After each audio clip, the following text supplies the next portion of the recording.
Karena yang saya ikuti perkembangan daripada cerita peristiwa ini si anak ini kan nggak bisa berenang. Nah, kalau memang betul-betul orang tuanya kah ataupun si pelaku tadi mau melatih berenang, bukan seperti itu. Harusnya dia dipapa, dipegang di papa, diberikan gambaran supaya bagaimana cara mendayung kaki dan menggerakkan tangan sampai dia pinter. Setelah itu baru dilepas pelan-pelan. Kok itu kalau mau melatih renang? Saya ini kan pernah. Tapi kalau ditenggelamkan bukan melatih renang, itu namanya membunuh, mematikan orang. Kalau dia aja nggak bisa berenang, berarti kan dia kan trauma. Apalagi menurut keterangan yang saya dengar, bahwa memang si anak ini memang trauma untuk renang tersebut. Nah, kalaupun dikatakan ekstrakurikuler yang ada dari sekolah, ya kenapa nggak diikuti itu? Kalaupun mau dilatih sama ibunya, kenapa dengan model seperti itu? Bagi saya pribadi, dengan saya mengikuti CCTV, nggak ada relevansinya itu melatih renang dengan menenggelamkan, dengan memberikan latihan pernafasan. Itu nggak benar. Jadi kriteria sudah nggak cocok, udah nggak tepat gitu loh. Kalau saya mengatakan bahwa itu ada indikasi kesengajaan membuat mental orang supaya kuat, tapi mematikan orang tersebut. Ternyata yang mati. Kira-kira gitu. Oke Pak, bicara soal indikasi, tapi ibu korban ini saat kejadian tidak langsung melaporkan, malah lebih kayak menjaga atau merahasiakan rapat-rapat terkait anak ini meninggal karena apa gitu. Wajar nggak sih Pak, kalau sepanik-paniknya sebagai seorang ibu, dia hanya diam, tidak langsung melapor gitu Pak? Ya pasti menurut hemat saya seorang penyidik, seorang polisi, udah nggak wajar. Sedangkan melihat anak sudah terkapar aja pun pingsan, itu sudah kelabakan ya, sudah stres. Nah ini kok malah didiamkan, nah, sudah nggak benar. Ya menurut hemat saya si ibunya ini perlu diperiksa juga. Setidak-tidaknya kejiwaannya diperiksa, kenapa sampai terjadi peristiwa itu. Kenapa dia mendiamkan, apalagi itu adalah anak kandungnya.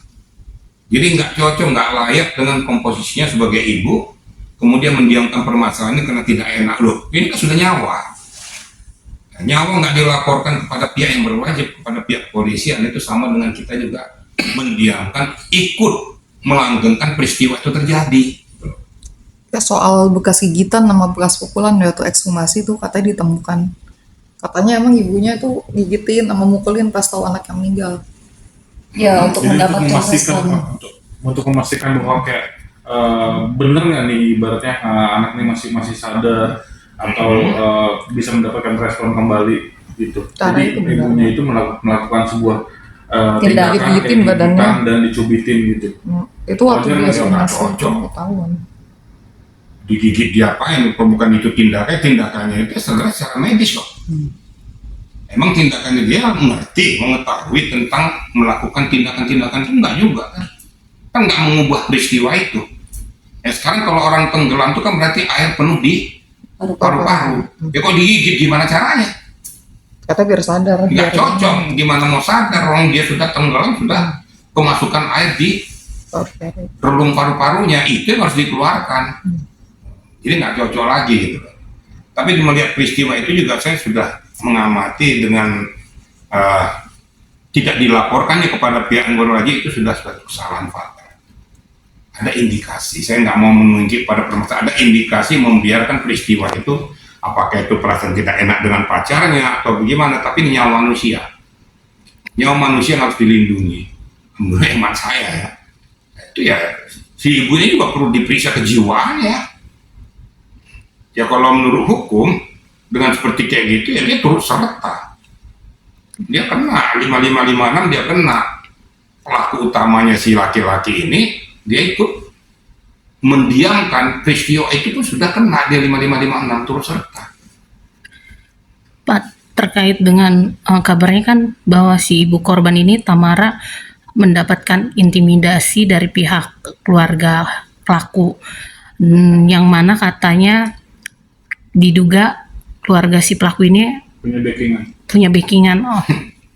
Backingan kita cuma Tuhan lah, nggak masuk apa di dalam kerangka berpikir saya bahwa gara-gara ancaman ataupun ditekan dan lain sebagainya seorang anak kandung terpaksa dia tidak laporkan, nggak benar, gitu loh. Ibunya nggak benar nih. Lah, lebih baik dia mati berkalang tangan tuh membela anaknya daripada mendapatkan ancaman. Ini kan anak kandung loh. Kok gara-gara takut ancaman orang lain dia nggak mau melaporkan? Nggak benar. Justru semakin menguatkan adanya indikasi tersebut. Wajar dan lumrah pihak kepolisian tuh memeriksa yang bersangkutan, mendalami peristiwa itu, kenapa sampai terjadi.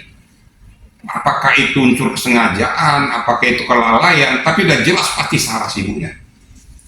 Dan si ibu ini juga malah melapor kasus lain terhadap mantan suaminya KDRT, Bang. Seakan-akan kayak biar kasus anaknya ini berjalan. Nah, justru ini jadi menguatkan indikasi itu.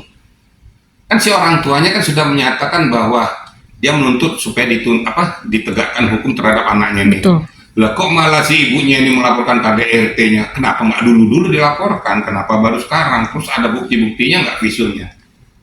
Loh, kok jadi berbalik? Karena dia si orang tuanya wajar dong sebagai ayahnya melaporkan anaknya. Lah bukannya ikut bersama-sama membela anaknya yang sudah meninggal ini, kok malah melaporkan di KDRT? Bertolak belakang. Indikasi semakin kuat bahwa dia sengaja menutupi peristiwa itu.